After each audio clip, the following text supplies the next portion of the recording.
nous venons de vivre 3 épisodes, puisque après moi, nous avons eu José, Maria, et Maria n'était pas un petit ouragan, c'était un ouragan majeur. Nous qui avions vécu Hugo, je crois que là, on peut mesurer, par rapport à Hugo, l'importance de cet ouragan Maria. Donc aujourd'hui, c'est vrai que les dégâts ne sont pas des dégâts identiques à ceux qu'ont vécu Saint-Barth, Saint-Martin et même la Dominique suite au passage de Maria.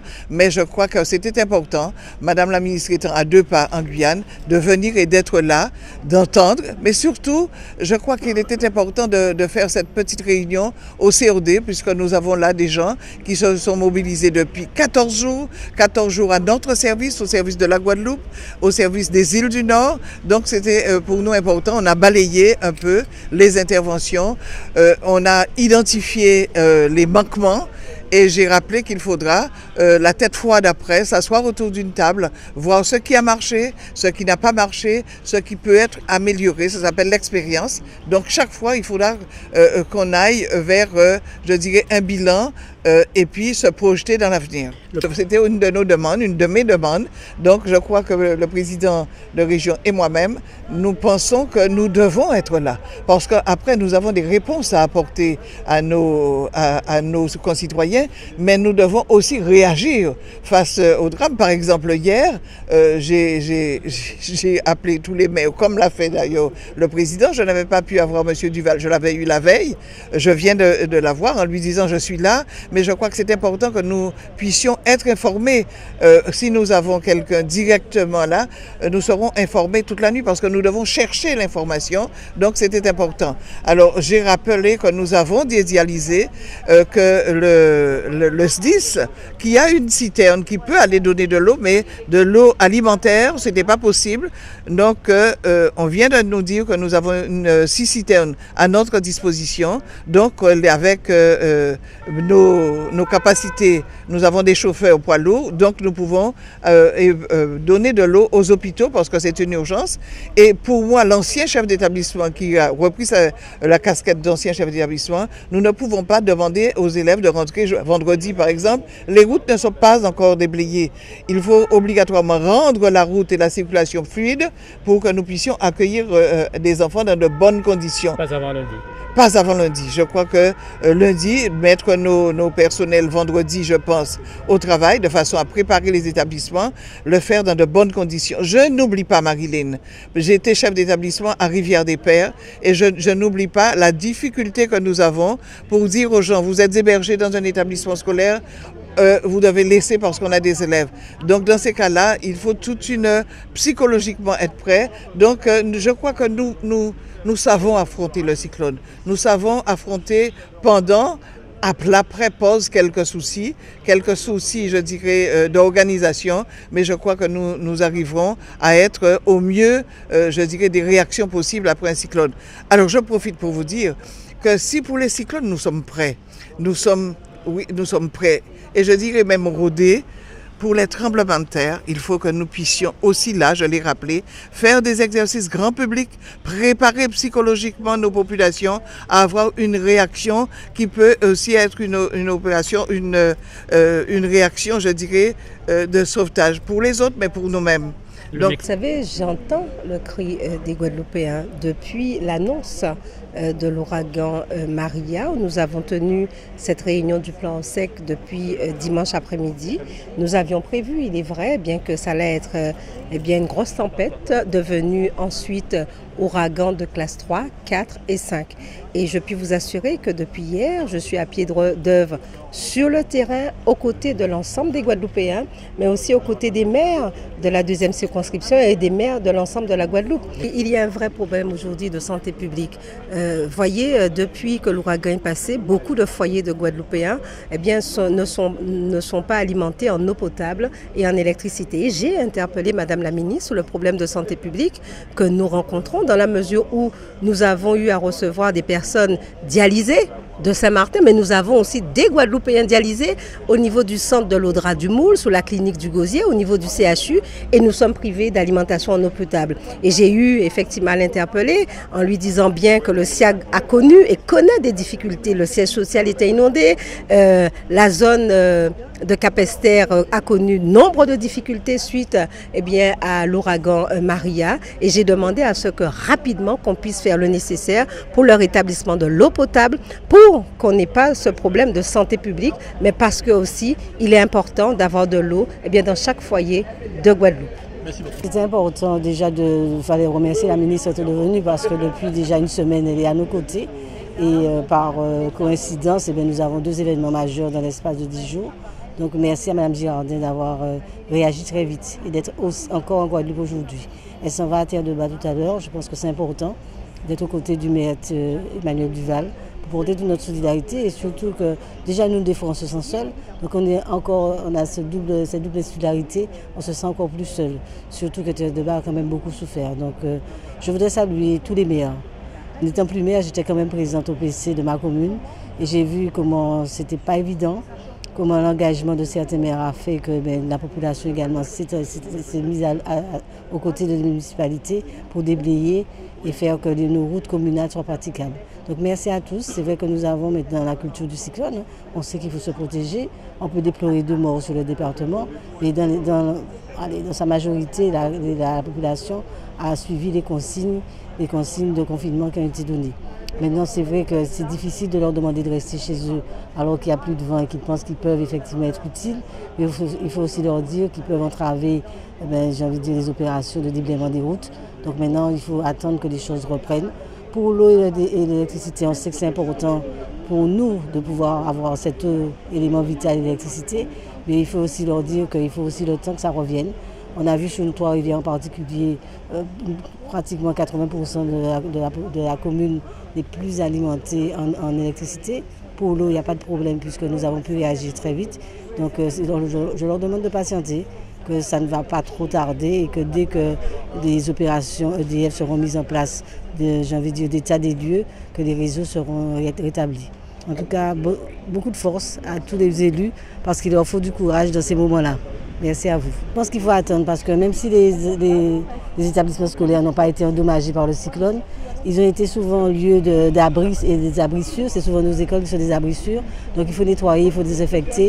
Et il faut surtout maintenant permettre à tout le monde de pouvoir y accéder. Je pense qu'on est déjà aujourd'hui mercredi, peut-être peut-être vendredi, mais carrément attendre lundi. Je pense que c'est plus important que les établissements scolaires soient nettoyés et désinfectés. Basse-Terre a bien résisté. Nous étions très inquiets compte tenu de la proximité de l'Œil par rapport au sud Basse-Terre. Mais c'est vrai que Basse-Terre, c'est une ville d'arrêt d'histoire. Et donc nous avons ici à Basse-Terre un patrimoine ancien qui, je pense, a permis d'avoir ce résultat qui est moins catastrophique qu'on pouvait le penser. C'est vrai qu'on a déploré certaines habitations où les gens ont tout perdu. D'ailleurs, ce matin, j'ai dû me préoccuper de la situation d'une jeune femme avec 5 enfants et le bailleur social à Sem-Samar a apporté sa contribution. Cette jeune femme va être relogée. Pour le reste, c'est vrai que nous sommes surtout frappés par le fait que ce sont nos services publics, puisque Basse-Terre est une cité administrative, c'est le chef-lieu, et qu'aujourd'hui, tous nos services ne sont pas en capacité de fonctionner. Donc c'est ça qui doit être notre priorité. Vis-à-vis des Basse-Terriens qui attendent de l'eau et de l'électricité, et c'est la raison pour laquelle je suis intervenue lorsque la ministre a fait ce point au niveau du centre opérationnel départemental, parce que ce n'est pas de se poser la question est-ce que l'eau va être établie, c'est de prendre contact avec ceux qui ont en charge cette compétence pour savoir si l'État ne peut pas apporter sa contribution, parce que c'est vrai qu'il faut pouvoir accéder à certains captages, les routes sont coupées, parfois ces collectivités n'ont plus suffisamment de tronçonneuses, donc c'est ça aussi, il faut que l'État puisse aller vers ceux qui ont en charge cette compétence pour venir en appui, en aide, et non pas simplement être dans une démarche statique. Donc toute la question de la coordination a été posée, et d'ailleurs le président Chalus a exigé, et je le comprends parfaitement, que vu les compétences du département, de la région et des collectivités qui sont aujourd'hui opérationnelles pour mener ce type d'intervention, nous soyons membres de droit du comité du comité opérationnel départemental. Voilà ce que je veux dire, mais pour l'instant, il faut qu'on rétablisse les voies de circulation, l'eau et l'électricité, et par la suite, bien évidemment, les choses reprendront son cours tout naturellement. Je crois que c'est le rôle des élus, même si on n'a pas de solution immédiate parce que nous ne sommes pas en capacité d'apporter la réponse que l'administré attend de vous parce qu'il lui-même il a subi un choc, parce que je peux vous dire, moi aussi je suis un être humain, je ne suis pas prêt d'oublier Maria, c'était extrêmement angoissant et il y a des gens qui ont vécu des choses particulièrement douloureuses, mais il faut être au contact de la population, il faut entendre ce qu'elle vous dit, et c'est vrai que nous avons passé cette nuit blanche, mais dès 6h du matin, dès que ça a été possible, je suis allée à Rivière-des-Perches, je suis restée plus d'1 heure avec les habitants, j'ai regardé un peu comment les choses se passaient pour d'abord déterminer quelles étaient nos priorités, et actuellement avec les élus, nous allons encore le faire. Ce matin, je l'ai fait Cité-Bologne, nous allons dans les quartiers parce qu'il y a des gens, parfois leur mode de fonctionnement fait qu'ils ne vont pas spontanément vers les services publics, ils restent dans leurs difficultés et ils souffrent en silence. Et c'est de notre responsabilité d'aller auprès de chaque citoyen et de lui tendre la main et de lui dire est-ce que tu as besoin de quelque chose, non pas pour assister, mais pour dire qu'on est là et si tu as besoin de nous, nous allons essayer de t'apporter une réponse. Là, par exemple, on sait qu'on devra intervenir sur certaines propriétés privées parce qu'on a des personnes âgées avec des faibles revenus qui ne pourront pas déblayer leur jardin avec des arbres qui sont tombés, mais nous le ferons dans un deuxième temps parce que d'abord il faut que j'intervienne sur le domaine public avant de venir auprès de ces populations, mais j'ai été à leur rencontre et je leur ai demandé d'être patients et ils ont compris. Je pense qu'on ne s'exonère jamais d'écouter, de dialoguer, parce que lorsqu'on dialogue, il y a cette faculté de comprendre qu'effectivement, nous ne pouvons pas tout, mais nous sommes là et nous essayons de faire au mieux. Je pense non pas parce qu'il faut nous donner plus de temps, mais il faut quand même vérifier un certain nombre de choses qui relèvent des questions d'hygiène et de sécurité. Les écoles ont été aussi frappées par ce cyclone. Certaines écoles ont accueilli des habitants parce qu'ils avaient besoin de se réfugier. Donc il faut nettoyer les écoles, il faut effectivement permettre de réinstaller tout le matériel. Je pense qu'avec le recteur, il faut quand même nous donner cette semaine pour régler tous ces sujets et peut-être prévoir la rentrée, comme a dit certains élus, dès lundi prochain. Aux côtés de la ministre, tout d'abord de façon républicaine, puisque en tant que député, nous avons quand même à l'accueillir sur nos territoires, et puis pour échanger avec elle sur l'état de la situation. La situation aujourd'hui, Dieu merci, Maria n'a pas été trop violente avec nous, mais malgré tout, il y a beaucoup d'inondations, beaucoup de finalement arbres couchés sur la route et certaines personnes qui sont dépourvues par rapport à leur maison. Il faut maintenant rétablir les différents réseaux d'eau, d'électricité, de téléphone et routiers aussi pour que la vie reprenne. Aujourd'hui, il faut qu'on dira ça à la ministre, déclencher très rapidement l'état de catastrophe naturelle pour que les assurances puissent rentrer en compte pour les sinistrés parce qu'il y a des délais et ça facilite les choses quand il y a un état de catastrophe naturelle. Et puis, la vie continue en Guadeloupe. On n'a pas encore eu totalement de réponse sur les contrats aidés. Alors que la rentrée doit se faire, que les collectivités, les associations, même le secteur marchand ont besoin de ces emplois aidés. Je sais que le préfet est sur cette affaire-là, puisque nous avions pu, avec notamment l'intervention des députés, pouvoir obtenir une sécurisation des emplois aidés pour l'outre-mer. Mais maintenant, il faut que cela se traduise concrètement en emplois concrets sur le terrain et il faut des réponses rapides de la préfecture. C'est ce que nous attendons. Bien sûr, les entreprises souffraient déjà avant. Elles étaient dans un secteur tout à fait limité, puisque la Guadeloupe est un espace limité. Ensuite, il y a des remises en cause, des risques de remise en cause sur les dispositifs tels que le crédit d'impôt, CICE, sur la défiscalisation, sur un certain nombre de dispositions spécifiques outre-mer. Et rassurez-vous, en tant que président de la délégation outre-mer des députés de l'Assemblée nationale, je serai très vigilant. Je l'ai déjà dit à la ministre et aux différentes personnalités du gouvernement. Il est important que les Outre-mer soient traités avec une certaine spécificité parce que nous avons des territoires qui ont des spécificités. On le voit très clairement aujourd'hui avec Irma et Maria, avec un marché qui est limité parce qu'il est forcément entouré d'eau.